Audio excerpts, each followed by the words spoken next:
Magandang umaga. Ang topic po natin ngayon ay mga pangyayari sa bansa na nagbigay wakas sa batas militar.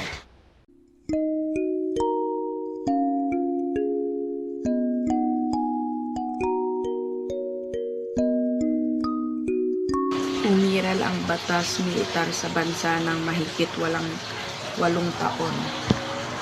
Si Marcos ay namuno bilang isang diktador kung saan ang ganap na kapangyarihan pamunuan ang bansa ay nasa kanyang mga kamay. Sa tulong ng militar sa kanyang pagiging diktador ay lumaganap ang paglabag sa karapatang pantao at iba pang pang-aabuso ng militar. Sa kabila ng pagtutol ng mga tao, ay patuloy na naganap ang di makataong pag-aresto o pagdakip sa mga kritiko at kalaban ng pamahalaan. Hindi na rin mapagtakpan ng media na hawak ng mga Marcos at ng kanyang mga kroni ang lumalalang kahirapan at kagutumang naranasan ng maraming Pilipino. Patuloy na tumaas ang bahagdan ng bilang ng mga unlad ng bansa sa mga pahayagan, radyo at telebisyon, sapagkat patuloy na tumaas ang bilang ng mga Pilipinong walang trabaho. Ito ang nagtulak sa mga Pilipino na magsimulang magtungo sa ibang bansa upang magtrabaho dahil sa palagay nila ay wala silang pag-asang matatanaw sa bansang kanilang tinitirahan.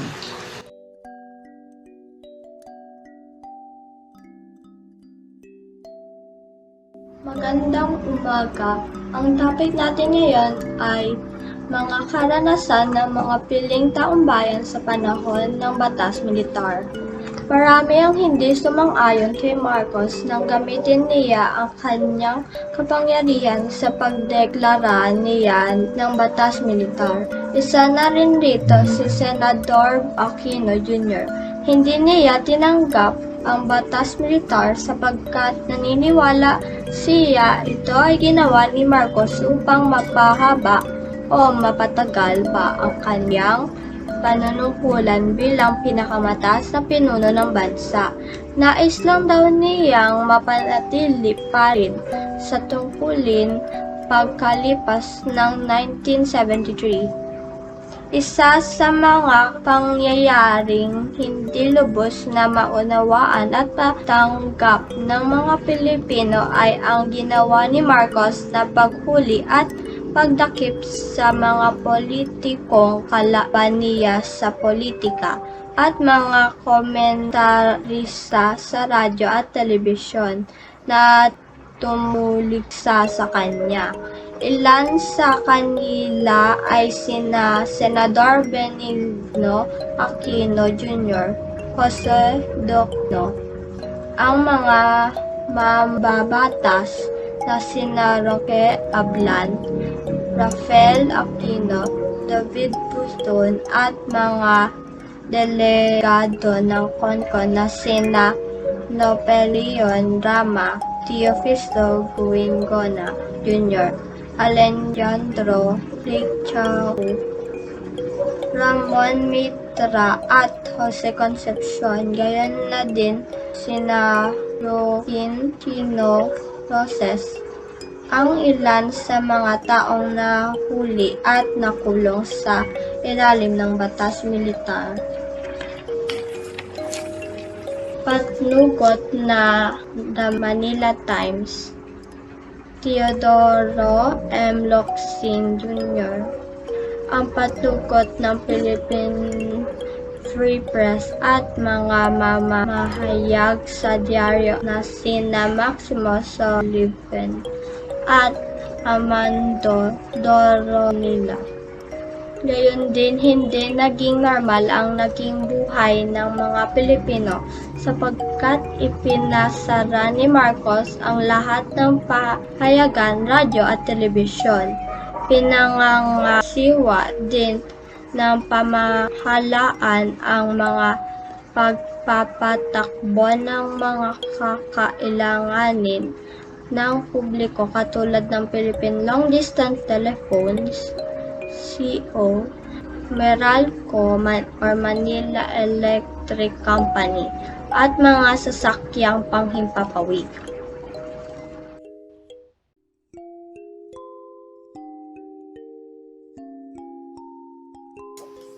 Magandang umaga, teacher. Magandang umaga, mga kaklase. Ang topic namin ngayon ay pagtutol sa batas militar na nagbibigay daan sa pagbuo ng sama-samahan laban sa diktadurang Marcos. Sa patuloy na paglaganap ng paglabag sa karapatang pantao at patuloy na paglaganap ng kahirapan sa bansa. Sumidhi ang damdamin ng mga kilusang tulad ng New People's Army, NPA at Maro National Liberation Front, MNLF, na lumaban sa mapanili na pamahalaan sa kabila rin ng pagbabawal ng pamahalaan. Ilang sektor din ang lipunan ang pumalaban sa pamahalaan. Ilan sa mga ito ay ang grupo ng mga makabayang mamamahayag na nagkaisang bumuo ng mga pahayagang magbabalita ng mga tunay na kalagayan ng bansa, partikular ang talamak na katiwalang nagaganap sa pamahalaang mayroon ding mga mag-aaral na nangunguna na muli magtatag ng mga sangguniang mag-aaral, student council at nanawagan sa panunumbalik ng malayang pamamahayag sa mga kolehiyo at pamantaas. Ang reaksyon ng mga Pilipino sa batas militar.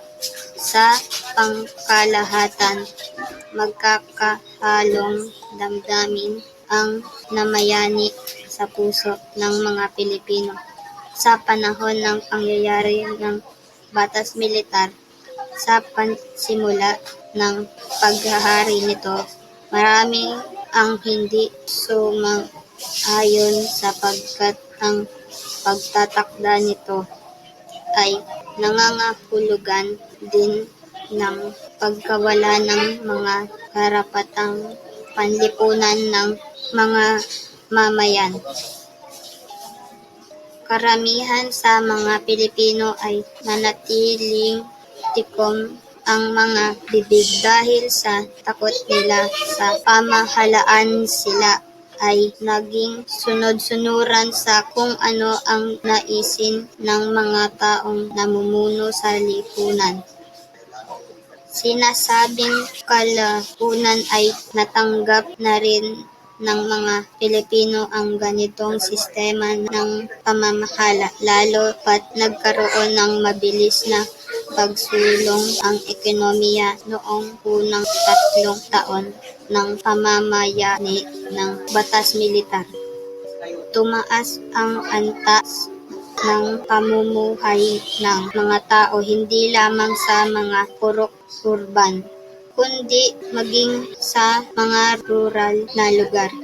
Nabuhayan ng loob ang mga Pilipino, lalo na ang mga maralita, sapagkat sila ay nakakita ng bagong pag-asang sila ay makaahon sa kahirapan. Tila nawala ang kriminalidad sa lipunan. Ang mga lansangan, tulay at mga establishmento ang naipatayo.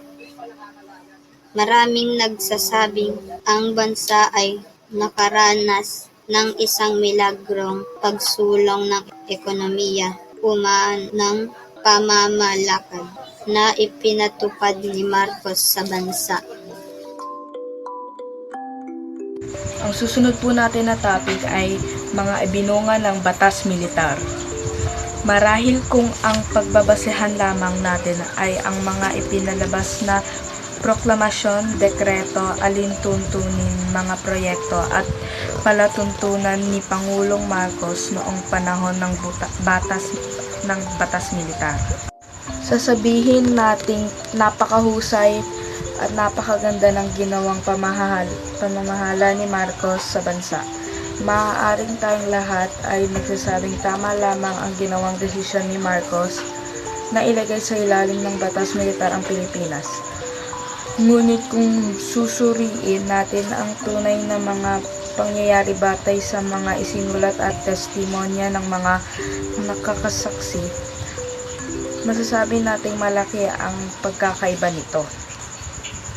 Batay sa pagsusuri ng mga kritiko, narito ang ilan sa mga mabubuting bagay na naidulot ng paghahari sa batas militar sa bansa. Una, naging sapat ang supply ng bigas sa bansa at sa katunayan ay nakapag-export pa tayo nito sa mga unang taon ng batas militar. Pangalawa, sumigla ang larang ng agrikultura at maging ang iba't ibang industriyang pangkabuhayan. Pangatlo, nakontrol bagamat hindi ganap ang subversyon at kilusan ng komunismo.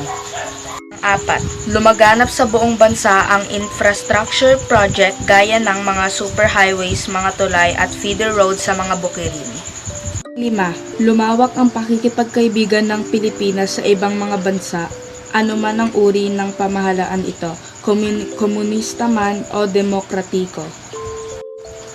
6. Nabigyang halaga ang kulturang Pilipino. 7. Nakapagpatayo ng mga paaralang pambayan, paggamutan at health center. Ito, nabigyan ng mga pabahay ang mga maralitang tagalungsod.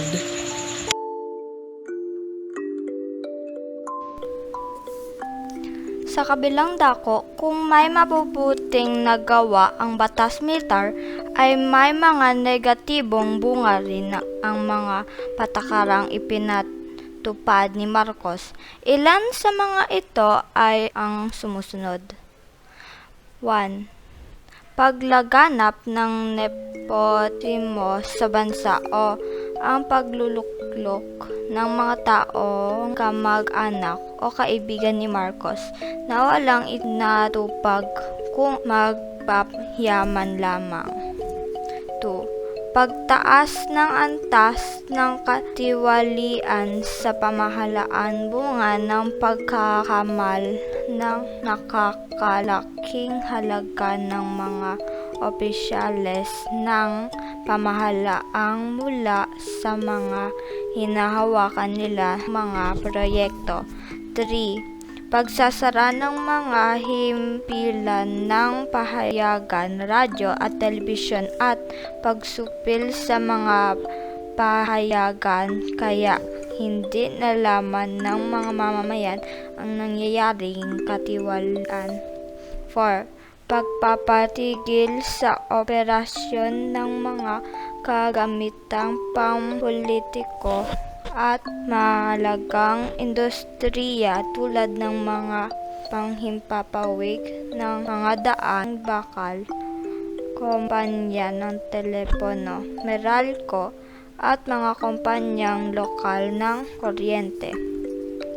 Pagsikil sa mga karapatang pantao gaya ng pagbabawal sa mga pulong pampubliko ng mga demonstrasyon ng mga mag-aaral at mga welga. 6.